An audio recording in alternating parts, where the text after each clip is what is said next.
சில நேரங்களில் நமக்கு நம்மையே புரியாமல் போய்விடுகின்றது. சில நேரங்களில் நம் முயற்சிகள் பலனளிப்பது இல்லை. நம்மை நம்புபவர்கள் கூட தள்ளி செல்கின்றார்கள்.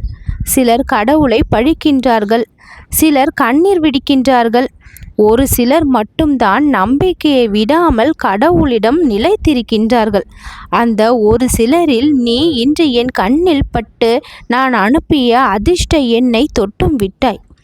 நல்லது உன் வாழ்க்கையில் நடக்கப் போகின்றது என்பதற்கான அறிகுறி இப்பொழுது உன் வாழ்க்கையில் கிடைத்துவிட்டது.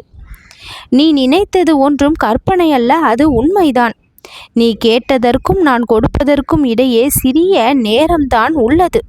அந்த தருணத்தில் தான் இப்பொழுது நான் உன்னோடு பேசிக்கொண்டிருக்கின்றேன். மிகவும் நம்பிக்கையோடு ஒரு சில விஷயங்களை மனதில் வைத்து காத்திருக்கின்றாய். அது தவறான எண்ணம் என்று மட்டும் நினைத்து விடாதே. உன்னுடைய ஆசை தவறு அல்ல. உன்னுடைய விருப்பங்கள் எதுவும் தவறு அல்ல. எல்லாம் சரியான இயக்க சக்தியோடு கூடியதுதான். ஆனால் இப்பொழுது அது நடக்கவில்லை என்பதற்காக எப்பொழுதுமே நடந்து விடாது என்று நீ எண்ணுவதுதான் தவறு. உன்னுடைய எண்ணங்களில் தான் தவறு இருக்கின்றதே தவிர நீ பட்ட அந்த ஆசையின் மீது கிடையாது. நடக்காது என்று நீ நினைத்து கொண்டிருக்கின்ற அந்த அவநம்பிக்கை தான் தவறான எண்ணம் என்று நான் சொல்கின்றேன். வானில் பல நட்சத்திரங்கள் இருக்கின்றது. அது விண்ணுக்கு சொந்தமானவை. ஆனால் பார்ப்பவர்களுடைய கண்ணுக்கு அழகான காட்சியை பிரதிபலிக்கின்றது. அப்பொழுது உணர வேண்டும் அது நமக்கு சொந்தமானது என்று. ஏனென்றால் அதனுடைய பலன் உனக்கு முழுமையாக கிடைக்கின்றது. நீயும் உன்னுடைய வாழ்க்கையை அப்படித்தான் வாழ வேண்டும். அதிலிருந்து என்னென்ன அனுபவங்களை நீ ரசிக்க முடிகின்றதோ, பெற்றுக்கொள்ள முடிகின்றதோ அது உனக்கு சொந்தமானவைகள்தான். உன்னுடைய வீட்டில் பல பிரச்சனைகள் இப்பொழுது நிலவுகின்றது. ஒற்றுமை சற்று குறைந்தது போல தோன்றுகின்றது. வேறுபாடுகள் ஒவ்வொருவருக்குள்ளும் இருக்கின்றது. ஆனால் அவற்றை எல்லாம் அழிக்க, அந்த இடத்தில் ஒற்றுமை ஓங்க, மனக்கசப்புகள் நீங்க நான் வழியை செய்யத்தான் உன் இல்லத்திற்குள் வந்து அமர்ந்திருக்கின்றேன். நீ எதிர்பார்த்த வேளையில் நல்ல மாற்றம் வரும். அந்த மாற்றம் உன்னுடைய உயர்வுக்கான வழியை கொடுக்கும். குழந்தைகள் நலம் பெறுவார்கள். அவர்களை பற்றி நீ கவலைப்படாதே. அவர்களுடைய கல்வி, திருமணம், அவர்களுடைய வாழ்நாள் ஆசை எல்லாவற்றையும் நான் கவனித்துக் கொள்கின்றேன். உன்னுடைய இந்த வாழ்க்கையின் பயணம் என் மீதான பக்தியை மட்டும் வெளிப்படுத்துவதாக இருக்கட்டும். உன் வாழ்க்கையை தூக்கி சுமக்கின்ற வேலையை நான் பார்த்து கொள்கின்றேன். பாரத்தை இறக்கி வைக்காமல் நீ தவிப்பதை நான் விரும்பவில்லை. உன்னை நான் தூக்கி சுமக்க ஆசைப்படுகின்றேன். உன் கஷ்டங்களை நீ படாமல் அத்தனை கஷ்டங்களையும் நானே தாங்கிக் கொள்கின்றேன் என்று இப்பொழுது நான் சொல்கின்றேன். இந்த முருகன் உனக்காக உன் அருகில் இருந்து அத்தனை வேலைகளையும் செய்து உன்னை பாரம் தெரியாமல் நிம்மதியாக வாழ வைக்க வேண்டும் என்பதுதான் என்னுடைய ஆசை. இனிமேல் உனக்கு கிடைக்கப் போகின்ற வெற்றியின் அடையாளங்கள் மிக பெரிய மதிப்பையும் உயர்வையும் உனக்கு பெற்றுத்தரக்கூடும். தாமதமாக இருந்த அந்த ஆசைகள் எல்லாம் இப்பொழுது என்னால் தவிர்க்கப்படாமல் உன்னுடைய உள்ளத்தின் ஆழத்தை தொட்டுவிடும். நீ வருத்தமாய் இருப்பது தெரிந்துதான் இப்பொழுது உன்னோடு நான் பேசுகின்றேன். நீ தொட்டிருக்கக்கூடிய இந்த அதிர்ஷ்ட எண் உனக்கான வேலைகளை எல்லாம் சுலபமாக செய்து முடித்துவிடும். நிறைவேறவில்லையே என்று நீ காத்திருக்கும் அந்த விஷயங்கள் இப்பொழுது நிறைவேறிவிடும். நீ என்னை பற்றி நிறைய கேள்விப்பட்டிருக்கின்றாய், அனுபவத்தால் உணர்ந்திருக்கின்றாய். முருகனுடைய லீலைகள் எப்படி இருக்கும், என் சக்தி எப்படிப்பட்டது என்று உனக்கு நன்றாகவே தெரிந்திருக்கின்றது. பிறகு யாம் இருக்க பயம் எதற்கு? உன் வாழ்க்கையை பற்றிய பயத்தை இப்பொழுதே என் மீதான நம்பிக்கையை கொண்டு விட்டுவிடு. பயம் என்ற வார்த்தை கூட உன்னுடைய எண்ணத்திலோ, சொல்லிலோ, சிந்தனையிலோ, வாழ்க்கையிலோ இருக்கவே கூடாது. பயத்தை விட்டொழித்தவன் தைரியமாக அனைத்து விஷயங்களையும் செய்து வெற்றி பெற தயாராகி விடுவான்.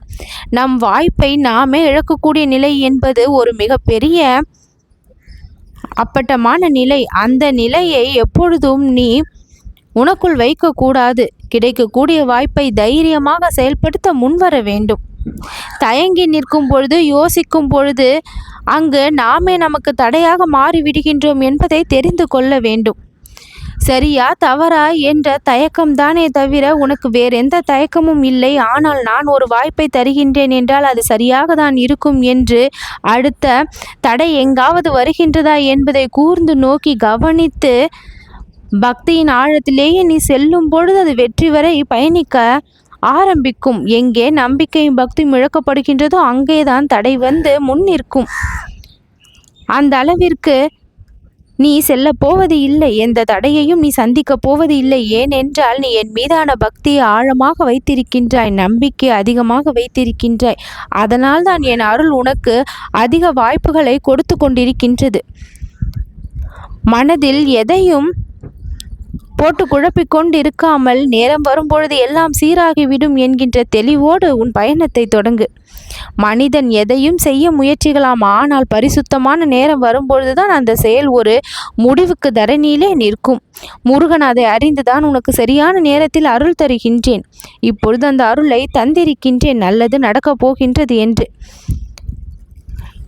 நீ கொடுத்தவர்கள் உன்னை விட்டு சென்றிருந்தால், நீ புரிந்தவர்கள் உன்னை புறக்கணித்திருந்தால் அவர்கள் எல்லாம் திரும்பும் தருணத்தை இப்பொழுது நீ சந்திப்பாய். நீ இழந்ததை எப்பொழுதும் எண்ணாதே. நான் கொடுக்க போகும் அதிசயத்தை நீ அறிந்தாலே போதும், அது உனக்கு சந்தோஷத்தை கொடுக்கும். முடிந்தது, முடியாது, முடியுமா என்ற எண்ணங்கள் எல்லாம் மாறும்.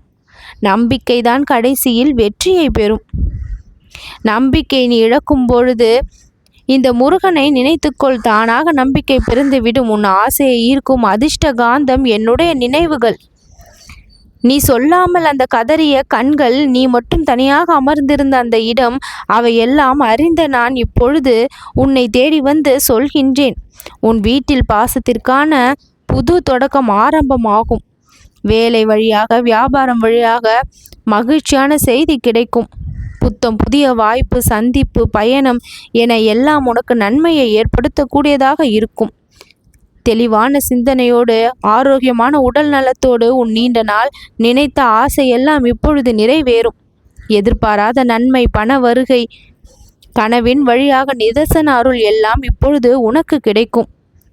என்னை எண்ணிக்கொள், உன் வாழ்க்கை மகிழ்ச்சி அடையும். உன் வாழ்வை என் அருள் தொடும் நேரம் இப்பொழுது வந்திருக்கின்றது. உன்னுடைய உள்ளத்தில் அதிரக்கூடிய அந்த உண்மை, நான் எப்பொழுதும் மகிழ்வோடு இருப்பேன் என்பதை எனக்கு வெளிப்படுத்த வேண்டும். வெற்றியாக அனைத்து செயல்களும் நிச்சயமாக மாறும். ஓம் முருகாய நமக, ஓம் சரவணபவாய நமக என்று தினமும் சொல். உன் வாழ்க்கையில் அதிசயங்கள் நடந்து கொண்டே இருக்கும். என்னால் நீ நல்ல வழிக்குதான் சென்று கொண்டிருக்கின்றாய். கரம் பிடித்து நான் வழி நடத்தி கொண்டு இருக்கின்றேன். அற்புதங்களை நான் நிகழ்த்தி காண்பிப்பேன். நல்லது நடக்கும்.